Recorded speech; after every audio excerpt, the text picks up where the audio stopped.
This episode of Techno Buffalo is brought to you by Carbonite. Is Hulu going ad-free?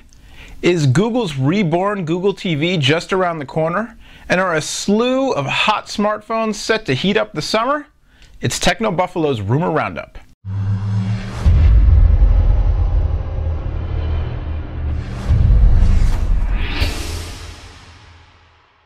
Hey, what's going on, everybody? I'm Noah Kravitz, editor-at-large for Techno Buffalo, and this is the Rumor Roundup for today, Friday, August 5th, 2011. First off, a tweet. Yeah, it's always tweets causing these rumors. A tweet from the official Hulu support account has people wondering if the online TV service is gearing up to launch another pricing plan, this one without ads. Now, if you remember from a couple episodes ago, Hulu's on the sale block right now. Everybody from Apple to, I don't know, Netflix, Microsoft, lots of people's names, lots of companies' names are being bandied about as potential buyers for the company. But so far, nobody has stepped up and paid the price. In the meantime, Hulu support has been busy on Twitter answering customer questions and complaints about all those ads that show up in TV shows that they're already paying $7.99 a month for on Hulu+. Well, one of the responses let people know that Hulu is apparently considering a new pricing tier that would be ad-free. Now, it was just a couple months ago that Hulu knocked the price of Hulu+ down from $10 a month to $7.99, so maybe they'll reinstitute the $9.99 a month plan, but have it be totally ad-free, which I personally would like. I can't stand, especially because the online ads, it's not just Hulu, but ads on online TV, oftentimes you'll see the same ad every time. So it's bad enough that, especially if you're paying for the content, there's no way to skip the ad. But if I have to see the same "I can't believe it's not butter" ad, or whatever ad it is, no offense to "I can't believe it's not butter," over and over again during an old episode of the OC, I just can't stand it. Anyway, this also comes just days after Fox announced that they're going to be instituting a paywall to ensure that only verified cable subscribers get next-day access to Fox shows online. Everybody else is going to have to wait a few additional days. So, interesting to see what Hulu does now.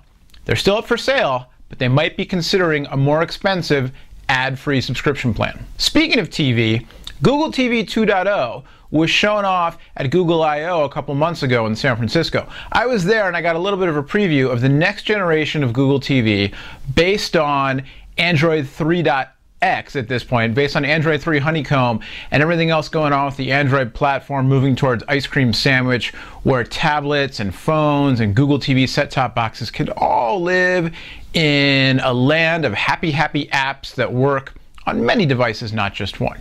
At any rate, the original Google TV, not exactly a smashing success. It may have cost Logitech's CEO his job. You can read more about that on Techno Buffalo. But the next version of Google TV looks much better. There was a leak earlier this week, or not really a leak, but a video of somebody who shoehorned a beta version of Honeycomb onto the current Google TV box.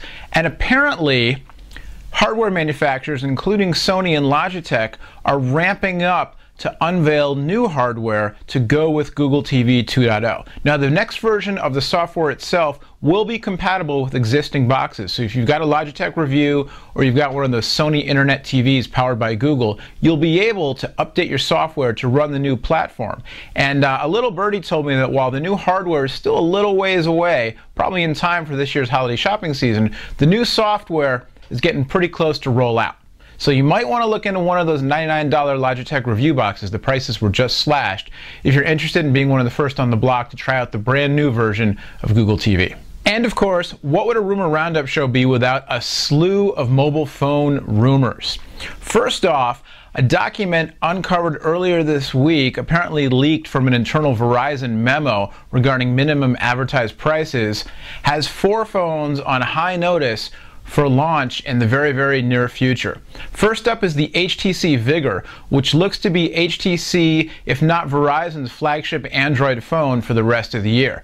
This one's going to have a 1.5 gigahertz Qualcomm Snapdragon dual-core processor, their new line of dual-core processors with the Adreno 220 graphics processing units inside of them, and it also might have a full HD display, 1280 by 720, on a smartphone. Also on the document in question was a second HTC device, which is probably just a color refresh to the Incredible 2, although it does look pretty sharp in white and silver. A new LG device, which might be an updated version of the Revolution, which is an LTE-enabled Android smartphone on Verizon that was launched earlier in the year, but does not have a dual-core processor. And then last but certainly not least is the fabled, the mythical, the oh where are you Droid Bionic from Motorola. This phone was launched way back when at CES in January. It had everybody all excited. It just looked flat out fantastic, and then it went away. And what happened to it? And apparently it's gotten a refresh from the inside out, beefed up specs, a redesigned case, all sorts of stuff. I guess there were problems with testing with the Verizon LTE network. Who knows what exactly happened? But it showed up on this recent document. There's some specs kicking around. One nice thing is that it's apparently going to launch with Android 2.3.4 Gingerbread on board instead of 2.2 Froyo, which if you know what that means, you know why you're excited. And also now there's a Twitter account using the model number of the Bionic that's been tweeting cryptic messages, probably written by some PR and marketing people, talking about the launch being imminent. So stay tuned for that, but it looks like 4 hot new Verizon smartphones, or 3 hot new phones and 1 refresh color of a hot phone, or a semi-hot phone, coming in the near term. You know, computer disasters eventually happen to everyone. Your computer could crash, it could get infected with a virus, you might drop it, it might get stolen, it might burn up in a fire. You never know what's going to happen in this world. But if you get Carbonite Online Backup before your computer disaster, then there's no need to worry, because your files will be backed up automatically and safely off-site, and it's really easy to get them back. Plus, you get anytime, anywhere access to your backed up files from any computer, or on your smartphone or iPad with the free Carbonite app. With Carbonite, unlimited backup for your PC or Mac is just $59 a year. That works out to less than $5 a month. That's what? The cost of one of those giant frappuccinos you're oh so addicted to? But when you use the offer code TECHNO to start your free 15-day trial, you'll get 2 months free if you decide to buy. All the details are at carbonite.com, and remember to use the offer code TECHNO, that's TECHNO, to get 2 months free with your purchase. Also in mobile phone land, the PAX, the Motorola PAX for Sprint has been leaked recently, and this looks to be a dual-core version of the Motorola Expert smartphone, which is a candy bar phone with a keyboard on the front, kind of an Android for BlackBerry users. And then, of course, iPhone rumor time. The latest has iPhone 5 possibly being a much bigger deal than we expected, which means it would be as big a deal as we originally expected before our expectations were lowered.